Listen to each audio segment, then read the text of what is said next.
है जिसने आसमान और जमीन 6 दिन में बनाए, फिर अर्श पर जलवा अफरोज हुआ। वही हर एक काम का इंतजाम करता है।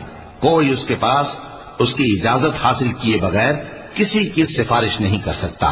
यही अल्लाह तुम्हारा परवरदिगार है, तो इसी की इबादत करो। भला तुम गौर क्यों नहीं करते? उसी के पास तुम सबको लौट कर जाना है। अल्लाह का वादा सच्चा है। वही खलकत को पहली बार पैदा करता है, फिर वही उसको दोबारा पैदा करेगा, ताकि ईमान वालों और नेक काम करने वालों को इंसाफ के साथ बदला दे। और जो काफिर हैं, उनके लिए पीने को निहायत खौलता पानी और दर्द देने वाला अजाब होगा, क्योंकि वो कुफ्र करते थे।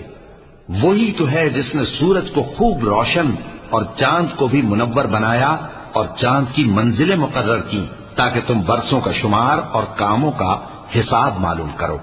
ये सब कुछ अल्लाह ने तदबीर से पैदा किया है